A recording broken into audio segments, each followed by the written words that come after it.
Hola, buenos días. Bienvenidos a este nuevo encuentro con Conectas para hablar sobre las colecciones que hemos venido realizando desde el equipo de contenidos y que son informaciones que son útiles, relevantes, de interés público y que estamos utilizando inteligencia artificial para que puedan ser instrumentos que faciliten el periodismo de investigación en las Américas y que faciliten la labor no solamente de periodistas, sino de investigadores sociales, de autoridades y demás sobre documentos que consideramos periodísticos, relevantes y de interés público. En esta oportunidad vamos a hablar sobre cómo estas nuevas colecciones estamos recopilando informaciones sobre financiamiento de campañas políticas, sobre declaraciones de intereses de congresistas, sobre discursos políticos y para eso hoy nos están acompañando un gran y variado grupo de colegas y de analistas en diferentes partes de la región. Voy a comenzar acá en el orden de la pantalla. Tengo a Gabriela Verde Soto, que es periodista ecuatoriana, miembro de Conectas Hub, investigadora. Gabriela, bienvenida.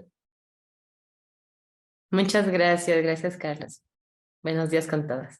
Gracias. Estamos también con Sandra Martínez. Sandra es especialista en temas electorales, trabaja con Transparencia por Colombia y una de sus especialidades y obsesiones sanas, por decirlo así, es cómo funciona todo el tema de financiamiento de campañas electorales, una de las voces más acreditadas en Colombia para hablar sobre este tema. Sandra, bienvenida.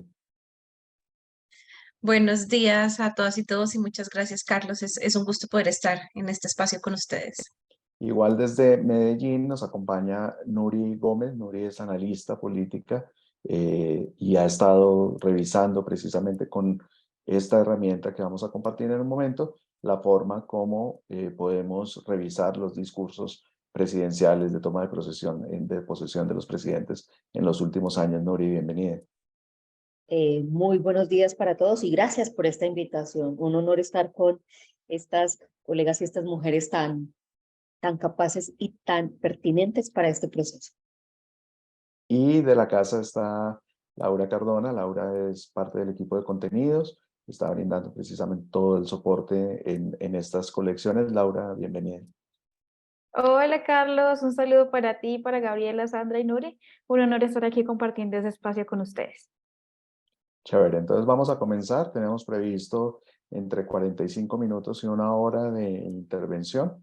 Como esta presentación hace parte de un ciclo que comenzó hace algunas semanas en donde presentamos 3 colecciones, voy a tratar de evitar repetir cosas que en ese video, que también lo pueden encontrar en el sitio Conectas, pues ya compartimos, pero igual hay cosas necesarias de mencionar eh, y de compartir.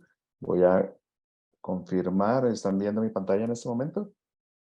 Ya, perfecto. Entonces, ¿de qué estamos hablando cuando estamos refiriéndonos a estas colecciones y al uso de inteligencia artificial para armar colecciones periodísticas y documentos asequibles a volúmenes de manera abierta, grandes volúmenes de documentación de manera abierta al público? Hay una herramienta que se llama Pinpoint, es una herramienta desarrollada por Google que tiene 3 características principales. La primera característica es que permite recoger en un solo lugar más de 200.000 documentos que pueden ser escritos a mano, pueden ser en PDF, pueden ser correos electrónicos, pueden tener la variedad que ustedes están viendo a mano derecha de sus pantallas. Y el mecanismo de búsqueda de Google tradicional, que son estos operadores booleanos, que es lo que uno utiliza siempre, buscar por palabras, utilizar signos para agregar palabras, utilizar entrecomillados y demás, permite hacer un ejercicio de búsqueda en esa colección de documentos que se suben. Entonces, por ejemplo, en la pantalla estamos señalando la palabra Apolo y esto pues, nos ubica en estos documentos, independientemente de cómo hayan sido capturados, si son fotografías, si son escritos a mano, si son textos en PDF de mala calidad, empieza a ubicar esas referencias según la instrucción que nosotros le demos, ¿sí? Esto obviamente facilita y agiliza el trabajo de investigación de cualquier persona. Lo segundo es que Pinpoint está conectado a la misma base de datos global de Google, que como sabemos, pues tiene unos servidores súper poderosos y que están conectados pues con mucha información pública, y la misma herramienta a través precisamente de este motor de búsqueda, por decirlo así, o motor de inteligencia artificial, nos arroja la posibilidad de encontrar patrones y referencias en torno a personas, en torno a organizaciones y en torno a lugares. Esto lo hace automáticamente a partir de la lectura que la herramienta hace de los documentos que nosotros carguemos. Y allí es una de las grandes utilidades que esta herramienta va a ir aprendiendo con el tiempo en la medida en que más la utilicemos. La referencia que siempre hacemos es como hace una década quienes utilizaban el traductor de idiomas de Google, pues encontraban todavía muchas valencias, y hoy ya claramente es un traductor que funciona mucho mejor. Obviamente no es perfecto, pero ayuda a orientar, digamos, sobre el manejo del lenguaje. En este caso es similar, en la medida en que esta herramienta se va nutriendo de colecciones como las que ha estado construyendo Conectas. Esta herramienta, a través del uso que cada uno de nosotros le demos, pues va a facilitar que vaya aprendiendo, por decirlo así, cómo encontrar mejores patrones, cómo identificar mejores referencias. Y la tercera facilidad que tiene Pinpoint es que al subir archivos en audio, automáticamente los transcribe y ubica segundo a segundo dónde se dijo cada una de las frases transcritas. Esto, para los que hemos tenido en nuestras carreras profesionales que hacer transcripciones, sabemos que es un gran alivio de trabajo, porque hacer transcripciones es una cosa eterna que consume mucho tiempo, y con esta herramienta pues ya liberamos ese tiempo para concentrarnos en el trabajo de investigación. Entonces, cuando uno hace este proceso, pues esto de manera automáticamente lo realiza la herramienta. Hay dos tipos de colecciones que se pueden tener en esta herramienta que funciona para todo fin práctico como un Drive, y eso está explicado en el video anterior, que les invito a verlo como parte de esta serie. Una de esas posibilidades de armar colecciones es de manera privada. Entonces yo subo los documentos que quiero compartir de manera privada con otra persona de mi equipo, y al igual que en un Drive, pues asigno que una persona pueda acceder a ese documento para mirarlo, para editarlo, para comentarlo, ¿sí? Y hay otras que son colecciones privadas, que son colecciones públicas, perdón, que son organizaciones que hemos hecho un acuerdo con Google en donde nosotros nos responsabilizamos del contenido que estamos subiendo en términos de curaduría, en términos de fact-checking, en términos de calidad de la información, en términos de relevancia de la información. Y allí hay organizaciones en Brasil, en Italia, en Estados Unidos y alrededor del mundo que están subiendo colecciones sobre documentos que pueden ser útiles para que investigadores hagan allí su trabajo, ¿sí? Entonces seguimos acá con la presentación. La primera exposición de estas colecciones la realizamos hace unas semanas, y allí presentamos 3 de estas colecciones. La primera de ellas es la que la hemos llamado Los Cuadernos de las Coimas. Su origen es en Argentina. Diego Cabo, del periodista de La Nación, y El Medio accedieron a compartir esta información. Son 391 documentos a mano alzada de uno de los grandes escándalos de corrupción en el caso argentino, donde se registraron a modo de bitácora recorridos que hacían funcionarios para encontrarse con empresarios y mover grandes cantidades de dinero. La segunda colección es la que hemos llamado Parqueadero Padilla. Allá hay 940 documentos que fueron construidos gracias a una investigación de Verdad Abierta de Juan Diego Restrepo, que durante años le hizo seguimiento a este proceso. El proceso ya precluyó, pero es una investigación que finalmente nunca logró tener fuerza dentro de las autoridades, y que en su momento reveló quiénes eran los principales financiadores de los grupos paramilitares en Colombia. Y la tercera colección son más de 1000 archivos de audio que incluyen todas las mañaneras del presidente AMLO. El presidente de México, como saben, tiene una rueda de prensa todos los días que se conocen como las mañaneras, y que marca pues la agenda política diaria del país. Entonces nos dimos a la tarea de descargarlas todas y a través de Pinpoint cualquier persona puede buscar. Hoy vamos a estar hablando de cómo esta herramienta de inteligencia artificial puede ser útil para rastrear intereses políticos y financiación política. La primera parte que vamos a presentar es una colección con más de 30.000 documentos realizada por Transparencia por Colombia, que es una organización que es el capítulo local de Transparencia Internacional, una organización de alta reputación a nivel global, y que específicamente esta área, que es la que maneja Sandra, ha estado desarrollando herramientas también tecnológicas para poder sistematizar el rastreo de esta información. Sandra, como lo ven en la pantalla, es la directora programática de iniciativas del Sistema Político de Transparencia por Colombia. Entonces, Sandra, tú ya entraste a la colección. Por favor, cuéntanos un poco cómo sientes que esta colección puede ayudar a los investigadores y cómo se conecta este proceso de investigación con una herramienta como Pinpoint con las otras colecciones y herramientas que ha desarrollado Transparencia por Colombia. Sandra. Perfecto, Carlos, muchísimas gracias y nuevamente pues muchas gracias por la invitación a este espacio. Yo creo que tanto la conexión como la pertinencia de poder usar estas herramientas de inteligencia artificial para ampliar en el análisis de estos fenómenos es fundamental y es algo que yo creo que tenemos que empezar a aprovechar y a buscar acciones si se quiere trabajo articulado dentro de todo esto. ¿A qué voy con esto?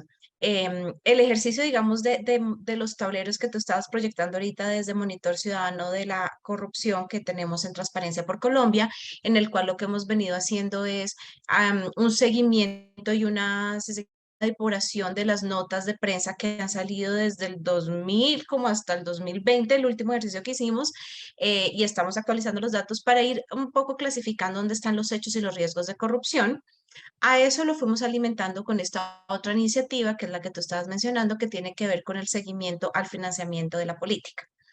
En ese momento, y por eso digo que es importante toda la tecnología, lo que hicimos fue revisar cómo estaba la normativa y las obligaciones de rendición de cuentas sobre el financiamiento, y al ver que pues es un tema que es de carácter público y tanto candidatos como partidos tenían que reportar y que el Consejo Nacional Electoral debía generar un canal para esto, pues se desarrolló una herramienta, pero una herramienta que pues en un momento dado era un Excel. Entonces, para hacernos un poco la idea de lo que hemos avanzado de tener datos en un Excel a poder tenerlos en una plataforma que genera unos datos y que también pues permite descargar esa información y empezar a cruzarla y analizarla. Creo que en este momento, digamos, la riqueza de tener estos tableros es que nos han permitido, por un lado, desarrollarlos a la luz de lo que es el marco normativo para la rendición de cuentas de ingresos y gastos de las campañas políticas. Y esto es importante porque además quien es el dueño de ese dato y quien lo va generando y lo va colgando en cumplimiento con las normas y las reglamentaciones es el mismo candidato y es el mismo partido. Y es un punto relevante porque pues aquí estamos hablando también de la veracidad de los datos y pues de quién es el dueño del dato al final de las tantas, ¿no? Y entonces cuando es un reporte que ellos envían y que además firman como que esta es mi información, pues que tú puedes jalar, desagregar, empezar a encontrar patrones, análisis de pues, principales donantes, principales gastos de campaña venido viendo en todo esto que es pues bastante relevante. Sin embargo, algo que no hemos encontrado en todo este ejercicio es que con todo y que es, digamos, un ejercicio donde los candidatos y los partidos tienen que reportar, hay muchos retos asociados, por un lado, a la oportunidad de la información. Usualmente lo que vemos, y no sé si Nuri seguramente sus investigaciones también ha encontrado esto, y es que una cosa es hacer un seguimiento y un análisis y, digamos, desde el rol de Transparencia por Colombia, promover el rol social cuando hay una forma de prevenir acciones. Otra cosa es cuando ya tienes todos los datos reportados, pero son hechos que ya sucedieron, son candidatos ya elegidos, ya todo esto, y empezamos a analizar una información, pero de hechos que ya pasaron. Entonces, son dos momentos distintos.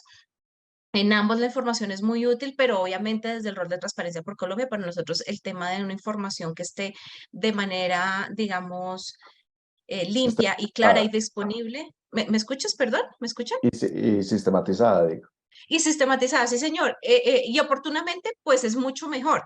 Y es ahí donde creo que la inteligencia artificial y el poder tener estas herramientas que de alguna manera automatizan los datos entra a ser sumamente relevante.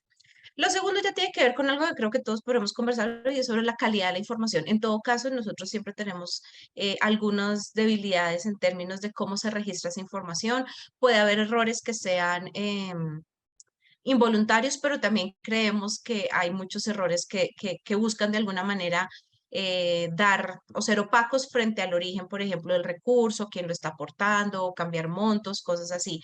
Entonces, también para hacer todos estos ejercicios y los tableros que tú ahorita mostraste, pues desde Transparencia tuvimos como un cuidado muy grande de hacer limpieza y verificación de todos esos datos. Y con esto que hemos podido hacer un poco ya para cerrar ahorita con la pregunta que nos hacías, es por un lado cruzar todos estos patrones asociados al financiamiento de las campañas, es decir, analizar origen, monto y destinación de los recursos que financian tanto las campañas políticas como el funcionamiento de los partidos, información que se entrega, ya les dije, de manera pública, proactiva y clasificada por códigos, que entonces eso ayuda mucho al cruce y el análisis.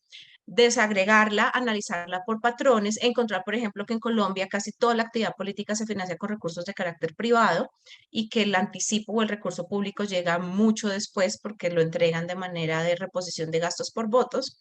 Encontrar que dependiendo de las campañas, por ejemplo, hay unos incentivos muy altos de aportantes privados para financiar las campañas a Congreso, a Senado, a alcaldías, a gobernaciones, y cuando vamos bajando un poco en la escala, el interés, digamos, del financiamiento privado se va perdiendo y la fuente que empieza a ser la mayor fuente de financiación es el recurso propio del candidato. Por ejemplo, ese tipo de cosas las hemos ido encontrando.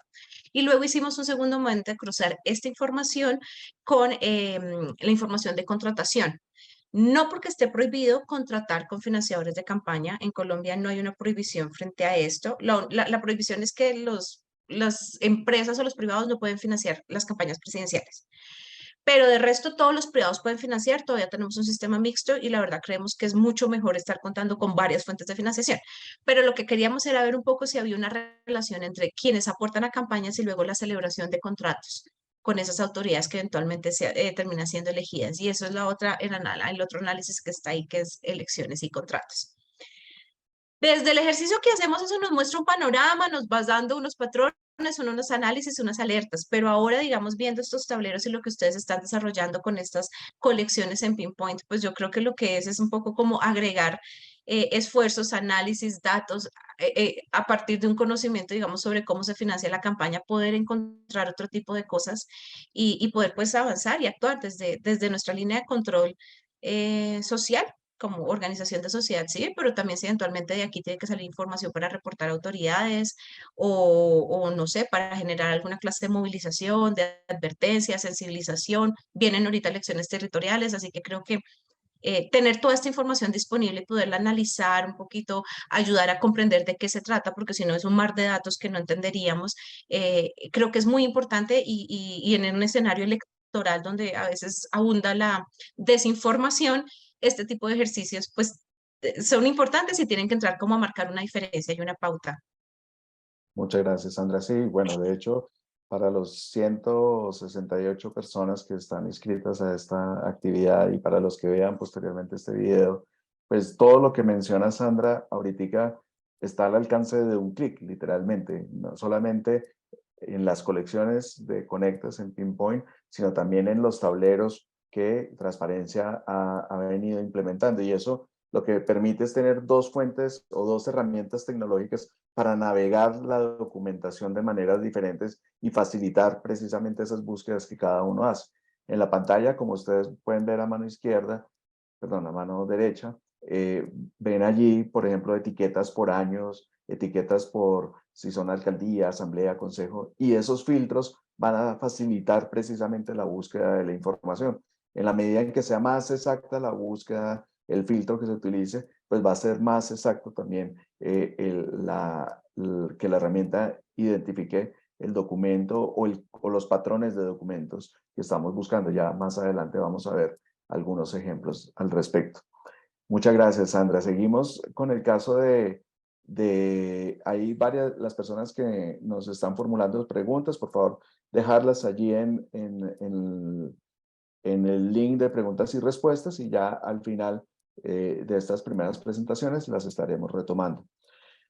Seguimos con la declaración de conflictos de intereses de asambleístas ecuatorianos. Allí hay más de 280 documentos que son parte de una investigación que Gabriela Verde Soto, que es miembro de Conectas Hub y que ha venido trabajando durante varios años en investigación sobre temas políticos, realizó en una investigación que se llamó Legislación a la Medida. Gabriela, no sé si nos puedes contar un poco de qué va esta investigación y cómo una herramienta como la de Pinpoint puede ser útil para el trabajo de investigación. Claro, sí, bueno, buenos días de nuevo con todos, con todas quienes están aquí. Sí, bueno, básicamente la investigación fue seguir, porque desde el año 2020, un poco para hacer un contexto en Ecuador, a partir del año 2020, era una obligación que todos los asambleístas declaren o hagan una declaración pública de los conflictos de interés, que tengan relación con gremios, con empresas y con filiaciones, digamos, con relaciones con familiares que estén en el poder. Esto es desde el 2020 obligatorio para los asambleístas. Sin embargo, en este nuevo periodo que empezó en el 2021, apenas la mitad, 62 de 137 asambleístas, habían puesto o habían declarado, hecho su declaración de conflicto de interés. Normalmente, la ley de transparencia de la Asamblea Nacional, que es un reglamento que planteaba que todos los documentos de los asambleístas tienen que ser públicos, obligaba que en la página web de la Asamblea, cada asambleísta tiene un blog y en este blog tenían que hacer pública la declaración de conflicto de interés. Y aquí va un primer problema y luego una solución que ayuda mucho el tema de la inteligencia artificial. Es decir, cuando empezamos a hacer esta investigación, cada blog era literalmente un desastre. No había como una coordinación, habían asambleístas que tenían más de 80,000 videos hablando, era un poco más la propaganda política que organizar sus documentos. Entonces fue casi un trabajo de hormiga entrar a cada uno de los blogs de los asambleístas y buscar entre más de 16 páginas si tenían o no la declaración de conflicto de interés.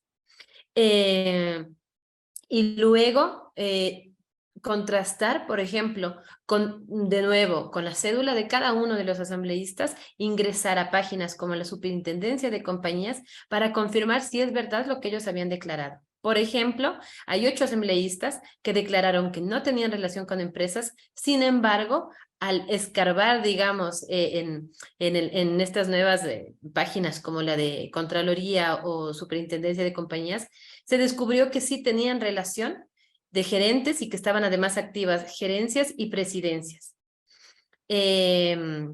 Algo adicional, según la ley ecuatoriana, un asambleísta no puede ejercer otro ejercicio, digamos, privado, por ejemplo, como ser gerente de una empresa, y lo único que pueden hacer los asambleístas, aparte de su función como legislador, es la docencia.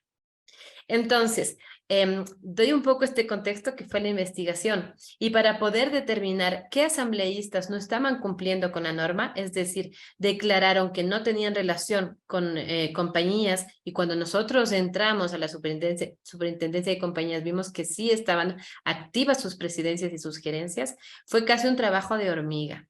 Un trabajo de hormiga porque la información pública en Ecuador, a pesar que se está empezando a cumplir con el tema de derecho al acceso público, todavía no es de una forma ordenada. Entonces, la sociedad civil o los periodistas en este caso, tenemos que hacer casi escarbar como hormigas. Y aquí es lo que digo, por ejemplo, el hecho de poder haber hecho esta base de datos y poderla incluir en Pinpoint, que yo había hecho ya trabajos antes con Pinpoint, o sea, ayuda muchísimo esta herramienta en el sentido de que este trabajo de hormiga que se hizo ya está, ahora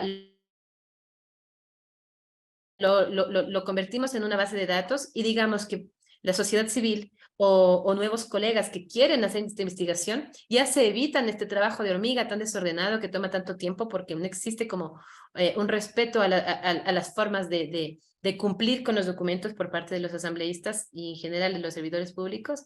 Bueno, con Pinpoint ya hay como esta base de datos que se pudo armar y que puede facilitar, por ejemplo, ahora la investigación porque solo poniendo el nombre de un asambleísta ya sale toda la información. Entonces, me parece muy interesante esta herramienta en el sentido de que ya podemos, con la inteligencia artificial, hacer trabajos un poco más eficientes.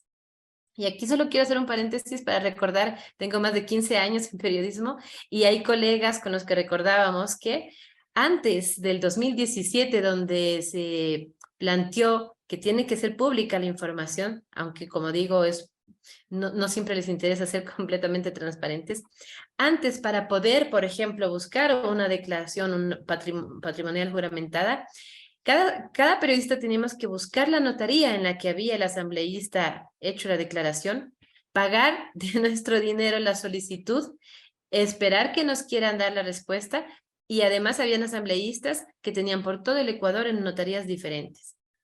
Entonces significa que pasamos de esta casi prehistoria ahora a la inteligencia artificial que realmente, por ejemplo, yo hablo desde el periodismo, ayuda muchísimo a ser más eficiente y a poder acceder y a ser más transparente la información. Entonces, bueno, como para terminar, esta base de datos que hemos subido con más de 281 documentos, es yo creo que el primer paso que además se puede seguir enriqueciendo cada vez más con nuevas investigaciones, pero que ya va a permitir a nuevos colegas, organizaciones civiles, a no hacer este trabajo de hormiga, sino poder investigar como nombres, por ejemplo. Y lo interesante también de esta herramienta Pinpoint es que, como decía, hay documentos que están escritos a mano, pero ya la inteligencia artificial los determina, los encuentra.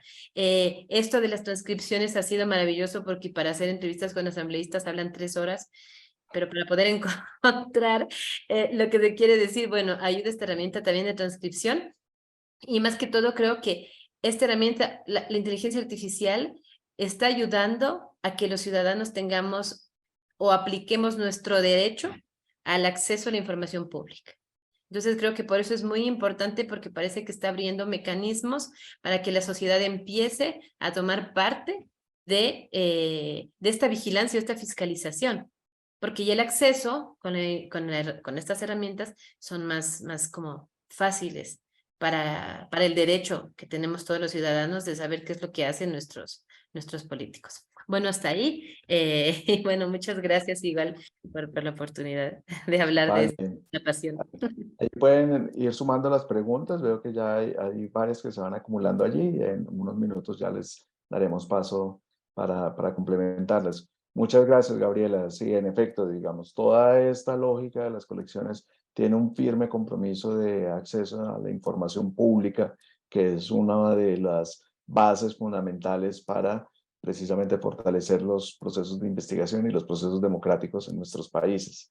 Ahora le voy a dar la palabra a Laura Cardona, que es de parte del equipo de Conectas, precisamente para hablar cómo cómo hemos subido esta colección, igual con más de 500 documentos, con las declaraciones de intereses privados de congresistas, en el caso colombiano, que como se dan cuenta, esta información en algunos casos están en unos librajos viejos apiñados en el Congreso, en otros son parte se han subido en la Gaceta oficial, pero no están fácilmente navegables. Entonces, Laura, te doy la palabra para que puedas explicar cómo sería la navegación en una colección como estas y ver qué inquietudes surgen a partir de allí. Laura. Sí, bueno, antes este archivo que vamos a esta colección es de los intereses privados de los congresistas en Colombia. Está Senado desde el 2002 y está también Cámara de Representantes desde 1998. Ellos están obligados por ley quinta, por el artículo 287, a manifestar pues todos estos intereses económicos y asociaciones que puedan incurrir, digamos, en conflicto de interés. Entonces aquí está, digamos, esta documentación y si quieres puedes darle inicio al video.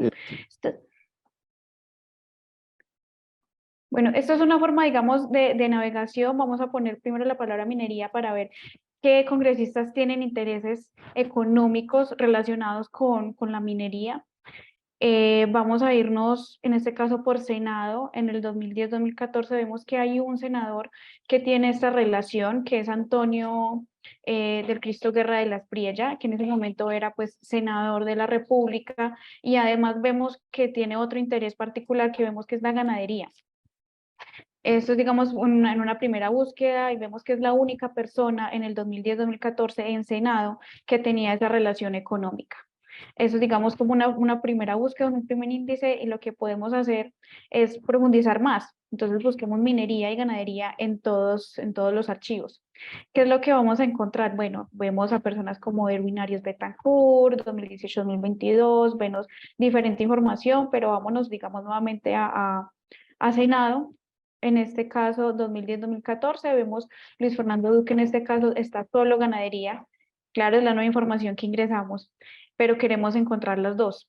Entonces vamos a buscar más, en este caso en Senado 2018-2022, vemos a María Rosario Guerra de la Espriella, que justamente es hermana del anterior personaje del que estábamos hablando, y encontramos que en este año, bueno, hay más menciones a estos dos criterios. Eso, digamos, es como una partida para iniciar una investigación, para iniciar una interpretación, un análisis sobre la información. Aquí vemos otra persona que está relacionada con temas de ganadería, varios, pero pocos que tengan, digamos, estos dos juntos, que es, digamos, no sé, un interés por el que podamos empezar una investigación o confirmar cierta información. Eh, Igual hay más, ¿cierto? Como más PDFs, información donde podamos, en este caso 2018-2022, vemos a Erwin Arias que también tiene intereses económicos en ambas, tanto en minería y ganadería, y algo que podemos hacer que nos facilita es guardarle el enlace, copiarlo, digamos, en otro espacio, compartirlo con alguien más, y se va a guardar la búsqueda con el filtro, que es, digamos, una ventaja que tiene Pinpoint para poder hacer diferentes búsquedas y encontrar pues no sé, diferentes categorías que le queramos dar. Entonces, en este caso, como ven, vuelvo al enlace y se abre con el filtro. Lo pueden pasar, no sé, a colegas, guardarlos, como también crear sus propias anotaciones frente a una investigación que quieren hacer o datos que quieran encontrar. Entonces, esto es como un pequeño abrebocas sobre lo que es Pinpoint y las capacidades que brinda como herramienta a periodistas e investigadores. Dense en cuenta que, como decía Sandra, muchas gracias, Laura, como decía Sandra, todo esto son declaraciones de su puño y letra de cada una de las personas que están mencionadas en estos documentos, ¿sí? Y obviamente, es evidente que algunas de estas personas se toman muy a la ligera esto y pues anotan cualquier cosa, pero es un punto de partida, ¿no? Por ejemplo, en el caso que exponía Laura, una de estas personas menciona, somos propietarios de un título minero, y bueno, ya a partir de allí, si es un objeto de investigación periodística o tiene algún interés público o es parte de alguna información que esté en debate, en discusión pública, pues hay instrumentos para que la gente pueda tener mayor información. Y esto mezclado con la otra colección, que es la de financiamiento de campañas electorales, pues empieza a armar un mapa de conexiones, de patrones y de posibles indicios para seguir explorando y avanzar en investigaciones periodísticas. Y finalmente le voy a dar la palabra a Nuri para que ella nos cuente un poco cómo le ha servido Pinpoint con esta colección que subió Conectas sobre los discursos de posesión de presidentes latinoamericanos desde el 2018. Allí, bueno, Perú tuvo una cuota extra de presidentes en los últimos años. Nuri es consultora, analista de medios y docente de comunicación política. Nuri, si nos puedes contar un poco cómo nos fue con estas 25 colecciones que se subieron. Listo. Buenos días para todos y todas. Hay algo muy particular y en esto, para entrar en el contexto, es que la memoria política es inferior a 2 meses. Es decir, todo lo que nos pasa, todo lo que decimos, todo lo que sale en los medios, no logra el ciudadano común y corriente, los medios de comunicación, los periodistas, los investigadores, todos, no tenemos como la capacidad de decir, listo, esto pasó en tanto y no logramos tener esa memoria para poder hacer relaciones. Entonces, en buen sentido me parece buenísimo el hecho de que pueda tener, de que esta herramienta permita traer a un tema de disponibilidad eso que efectivamente no tenemos. ¿Qué me encuentro en estos? Y también para una posibilidad que tiene es que el poder encontrar específicamente cuáles son esos imaginarios políticos que quieren crear estas nuevas presidencias, estos nuevos mandatarios, y eso significa, y eso desde el primer momento del discurso, genera cuál es el relato de país que van a tener los próximos 5, 10, 15, bueno, dependiendo de la periodicidad. Entonces, bien interesante en ese sentido.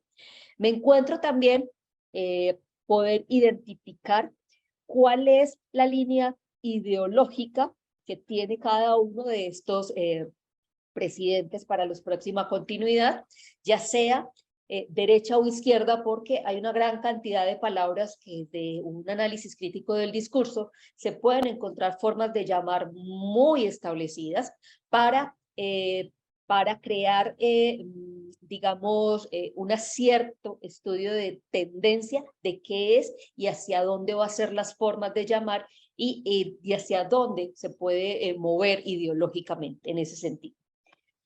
Otra de las cosas que me parece importantísimo es el hecho de poder diferenciar cuáles son los gobiernos de continuidad y cuáles son los de cambio y transformación, porque desde ahí hay unos arquetipos, hay unas narrativas arquetípicas de qué país toman y hacia dónde lo llevan.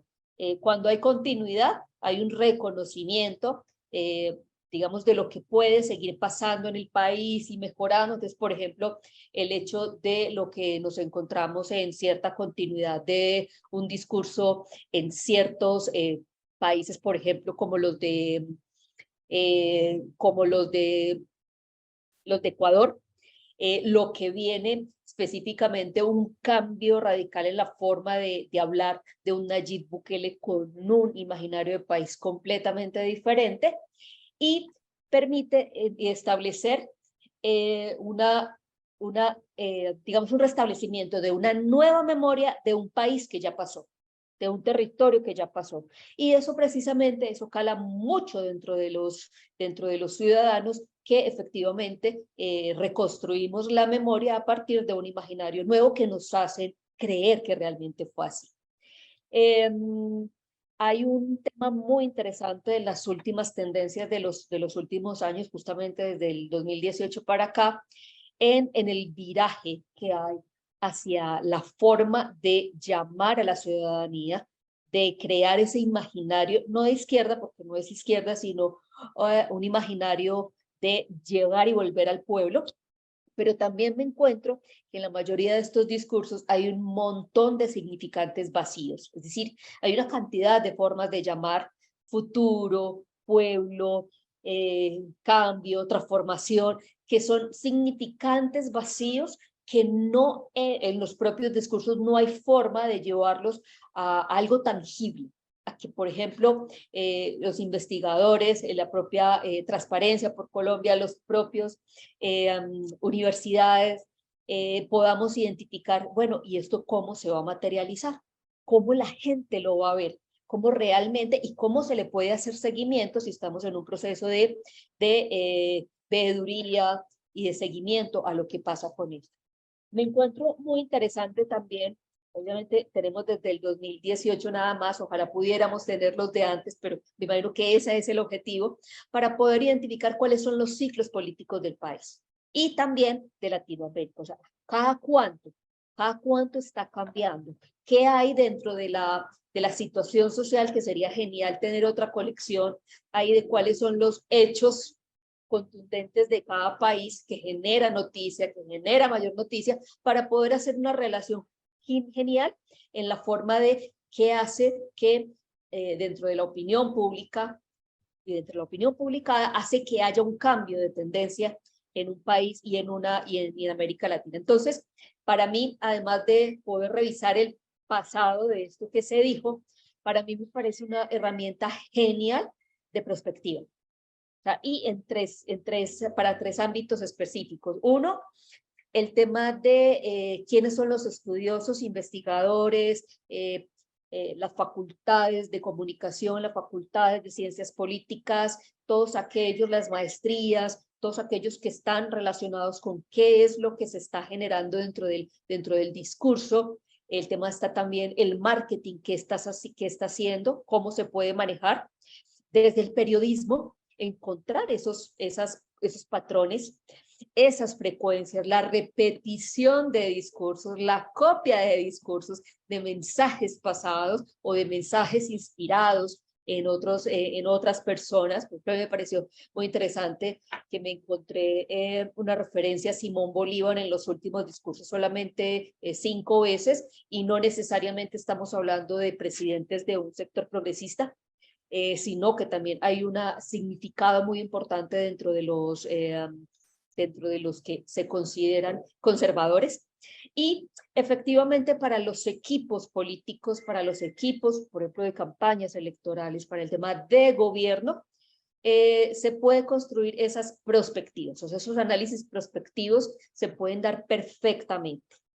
En el tema del análisis crítico del discurso, de la sola palabra, digamos, funciona muy bien, pero sería genial poder lograr que esta herramienta tome lo fonético y tome el lenguaje corporal, porque es completamente diferente leer el discurso de Pedro Castillo de posesión a escucharlo y verlo. O sea, es muy diferente, cambia totalmente la percepción y la intención del mensaje. Entonces es súper genial poder tener eso, pero obviamente eso es para Google, cómo le pone más herramientas de inteligencia artificial, de lectura de rostros, de manejo, y sobre todo el tema de entonaciones y de las cadencias de voz, cuáles son las inflexiones de voz, cuáles son las palabras que tienen una impresión realmente de énfasis, y desde ahí, pues obviamente es una herramienta que luego podrán desarrollar, pero sería genial para poder interpretar cuáles son las intenciones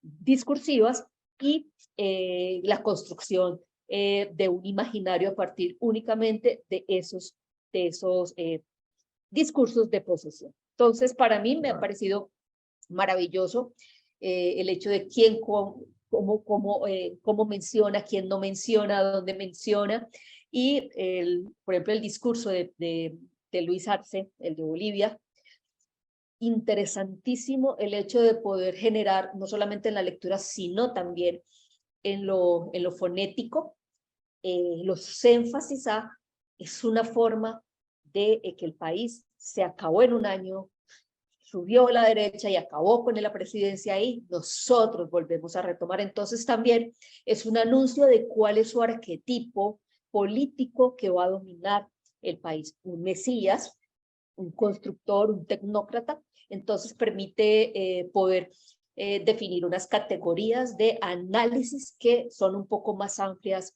de lo que tenemos en este momento. Entonces, la verdad, gracias por la invitación a Conecta, y esto puede funcionar muy, muy bien en las escuelas de formación de política y de comunicaciones. Muchas gracias, Nuri. Bueno, como lo mencionó Nuri, lo mencionó también Sandra y Gabriela y Laura, esto es un proceso que está en construcción, la realización de estas colecciones, y estamos abiertos precisamente a recibir documentación, a evaluar temas que ustedes nos propongan. Por ejemplo, Javier Bustos en el chat, más que una pregunta, hace un comentario al respecto, ¿no? Cómo lograr acceso a otro tipo de informaciones. En eso estamos trabajando, y bienvenidos y bienvenidas cualquier idea, documento, información que nos puedan compartir a través de este correo datos@conectas.org. Ahí estaremos de manera muy acuciosa revisando esta información.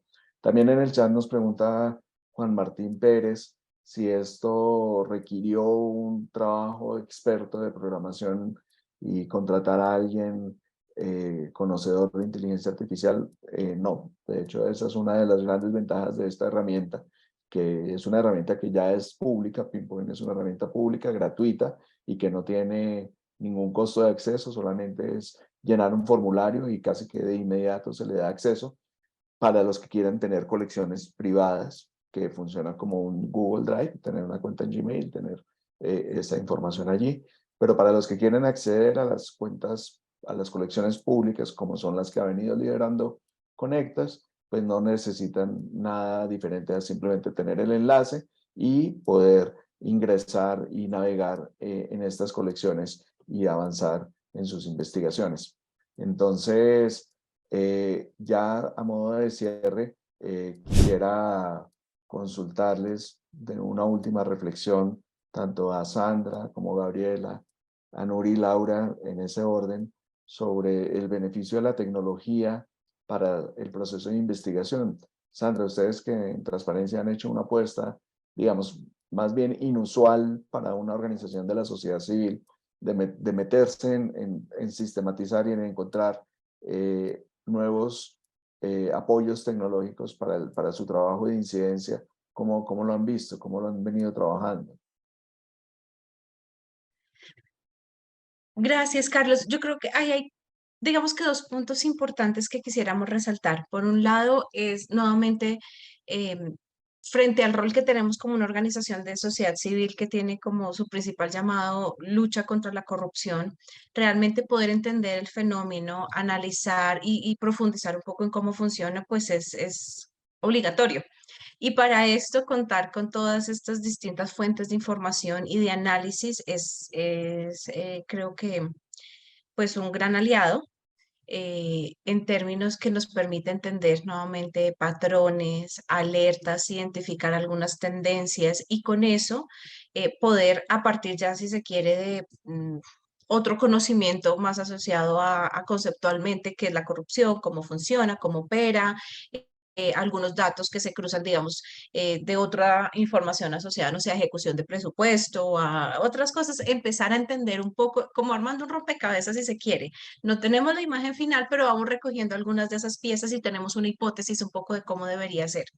Creo que esto es importante, es necesario y nos está ayudando a ampliar y a profundizar y a entender mucho mejor cómo funciona la corrupción. Y ahí se me hace un segundo. Importantísimo mencionarlo porque a veces creemos que no se está haciendo nada contra la corrupción. En los índices y en las evaluaciones que se hacen de lucha contra la corrupción no salimos muy bien rankeados, pero es que yo creo que es porque nosotros ya estamos entendiendo mucho mejor como sociedad, como medios, desde la academia, desde los distintos actores, cómo es que funciona la corrupción.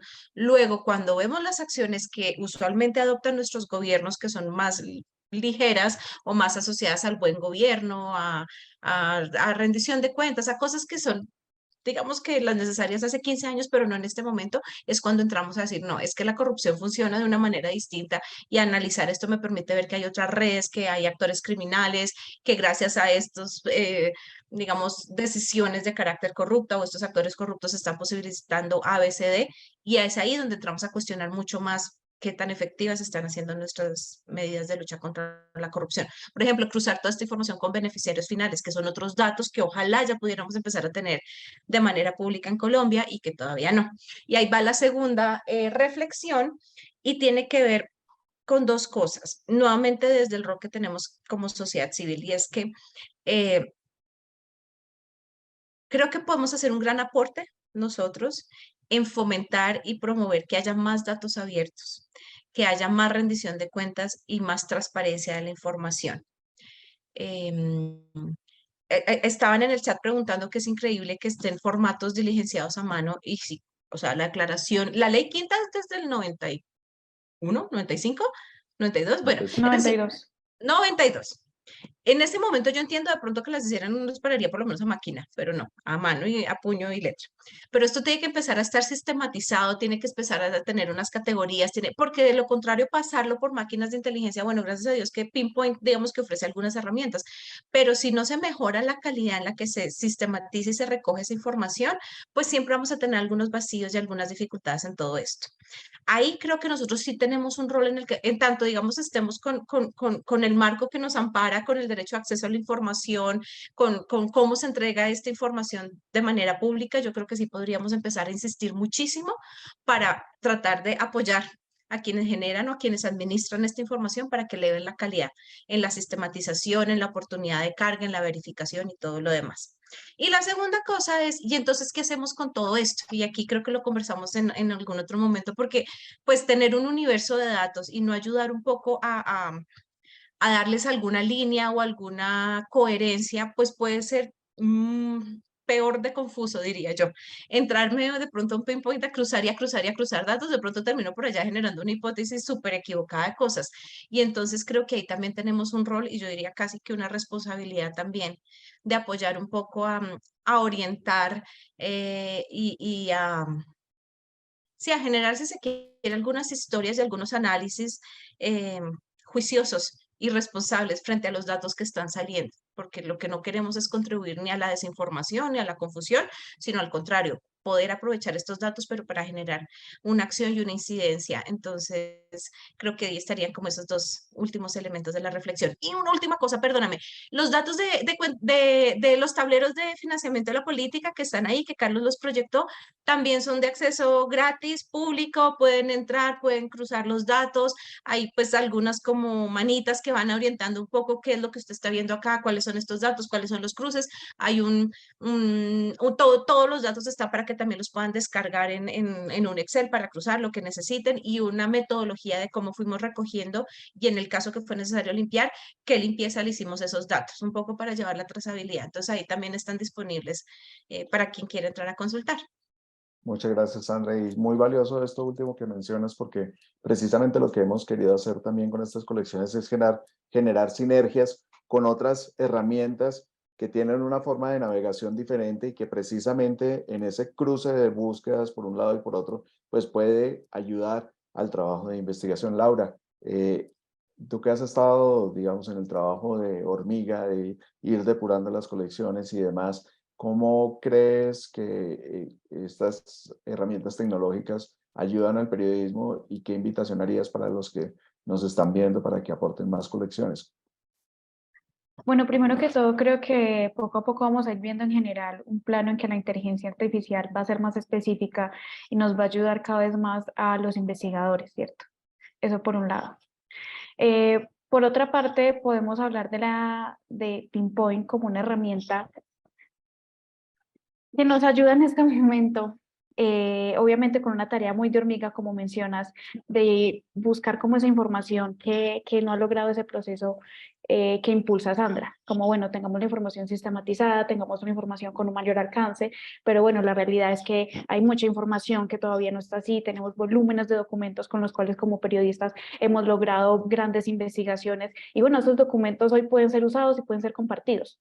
Y yo sé que muchas personas que nos están viendo en este momento tienen en la casa y están pensando, ese archivo, ese documento que usaron para hacer una investigación y que dijeron, obviamente, en medio de la lectura, aquí puede dar para más.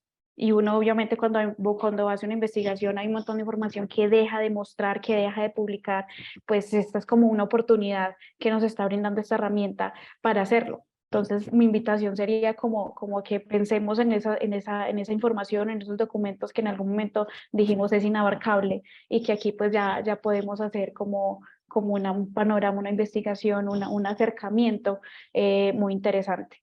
Y sobre todo, pues como reflexión final es que yo creo que con la intervención de hoy nos dimos cuenta de que ambas son necesarias, tanto la inteligencia artificial como el investigador que está detrás. Y es algo, por ejemplo, de lo que estaba hablando Nuri, cuando ella habla de que buscó la palabra Simón Bolívar, de que estaba, o sea, toda esa lectura que hizo ella a través de un buscador, pues fue gracias al precedente, el contexto y el conocimiento que tiene ella. Si no, esa herramienta ahí hubiera quedado pues en nada. Entonces es también una invitación como a no temer a estas nuevas herramientas, a usarlas y bueno, bienvenidas las ideas. Muchas gracias, Laura. El correo datos@conectas.org, ahí estamos recibiendo ideas e informaciones. Nuri, desde tu experiencia, entonces, ¿cómo estas herramientas de tecnología para el análisis político, el análisis del discurso político, terminan siendo útiles. Bueno, hay una cosa bien interesante y es porque estas herramientas, y esta específicamente, tiene que partir de cuál es la pregunta que me estoy haciendo, la que estoy buscando, ¿sí? Si no sé qué busco, no voy a encontrar nada. Así es. Tengo que tener, digamos, como la base, como lo tiene tanto Laura, Gabriela, Sandra, frente a qué es lo que estoy buscando, qué me puede servir y poder delimitar qué estoy buscando en ese sentido. Eso es lo primero. Lo segundo es que son herramientas y no creamos que son infalibles. Aprende, que es la ventaja de la información y de la inteligencia artificial, que va aprendiendo poco a poco y que se va perfeccionando a partir de las propias búsquedas intencionadas que hacen o hacemos los usuarios de este tipo de herramientas. Y lo tercero es que ya que estamos en la coyuntura latinoamericana y casi mundial del tema de la corrupción, efectivamente, entre más tecnología, menos corrupción. El asunto es quién abandera esos procesos. Transparencia por Colombia lo tiene desde hace mucho rato, pero también el asunto es quién más se abandera. Los medios periodísticos, y en ese sentido hay que identificar cuál es la línea editorial de esos medios comunicativos para saber qué y cómo pueden usar. Entonces, desde aquí es interesante, y en un proyecto como esto, también tener unos códigos de ética de uso de este tipo de información para establecer cuáles son, digamos, las finalidades y los objetivos que se tienen que en Conecta y en el propio en la propia herramienta, permiten es que sean libres, abiertas, neutrales, y simplemente esa información ya cada uno le da el uso que hace. Entonces, me ha parecido súper interesante, pero sí considero, y tocando un poquito de lo que mencionaba Sandra, sí hay que tener no solamente un instructivo, sino un código de ética de uso de este tipo de información que justamente aparece a partir de las plataformas como la de Conecta. Muchas gracias, Nori. Y finalmente, Gabriela, ya para terminar, hay una inquietud de Rosario Román y de la periodista de investigación Betty Martínez, ¿no? De cómo cotidianamente utilizar estas herramientas en nuestras investigaciones y cómo precisamente contrarrestar o complementar esos discursos eternos de lucha contra la corrupción por parte de los gobiernos, pero que al final pues, no se traducen en nada a partir de la investigación periodística. ¿Qué podrías agregar allí, Gabriela? Sí, bueno, es muy interesante la pregunta y justamente, a ver, el tema es que, por ejemplo, dentro del periodismo, primero alguien había preguntado y Pinpoint es una herramienta como muy amigable, lo que facilita mucho el poder trabajarlo. Segundo, en esta mar de información y de sobreinformación que hay, tener herramientas que nos permitan sistematizar la información nos ayuda justamente a no caer en este mar de desinformación que podemos tener. Entonces, en este sentido, por ejemplo, estas herramientas lo que ayudan es justamente a sistematizar la información y que pueda ser más entendible y más digerible. Como periodista te puedo decir, en las preguntas que habían hecho, es que es una herramienta muy amigable, que justamente ayuda a sistematizar. Cuando uno es periodista tiene como un millón de información y esto nos ayuda a poder sistematizar para hacer lo más coherente, digamos, con la investigación.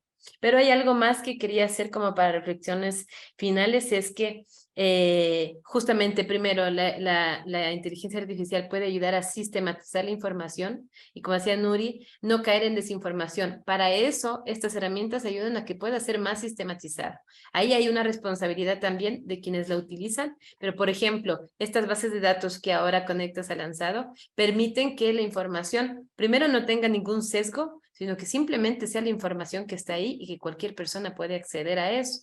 En segundo, la democratización de la información está permitiendo o va a permitir que seamos como ciudadanos votantes más responsables. Es decir, recién terminé de hacer una investigación y lo importante es que estas bases de datos quedan también, como decían, como memoria para que cuando nosotros querramos, digamos, los políticos ya sabemos que se reciclan, pero podamos tener ya un historial de los políticos y podamos ser votantes más responsables. Entonces, en este sentido, yo creo que este tipo de herramientas bien utilizadas como la inteligencia artificial y en temas de periodismo, por ejemplo, que es como mi área, poder acceder a estas herramientas sí permiten que la responsabilidad también sea de la sociedad y que concienticen que tienen el derecho al acceso de la información. Y eso yo creo que nos va a permitir ser votantes más responsables, por ejemplo, que creo que es una de las cosas más importantes. ¿Cómo no sé, nadie sabe cómo contrarrestar la corrupción, pero yo creo que una de las principales herramientas es ser ciudadanos que conocemos sobre el tema. Y para poder conocer este acceso a la información pública en el que no necesito buscar la información, preguntar o estar viendo, sino que yo mismo puedo acceder a las bases de datos que están completamente sistematizadas, me permite como ciudadano también sentirme responsable de la información y poder escoger mejor a los representantes y a poder también a entender mejor cómo se manejan estas redes de corrupción, por ejemplo, y poder ser parte activa de esta lucha contra la corrupción y no solo esperar que vengan desde los mismos políticos. Bueno, eso digamos como reflexión final y muchas gracias por la invitación. No, muchas gracias, Gabriela, muchas gracias, Sandra, Laura, Nuri. Estamos cumpliendo con nuestra promesa de tiempo. En el chat pueden encontrar allí el enlace a las colecciones e igual en la misma nota de Conectas van a encontrar el enlace a todas las colecciones que hay, no solamente desarrolladas por Conectas, sino de otras organizaciones alrededor del mundo. Y los invitamos a consultarlas, a construir opinión, a construir investigaciones a partir de la información que allí tiene y, como dice Gabriela, de primera mano acceder a los documentos y a partir de allí generar más y mejor conocimiento pues para fortalecer nuestras democracias. Muchísimas gracias de nuevo y un resto de día muy tranquilo. Hasta luego.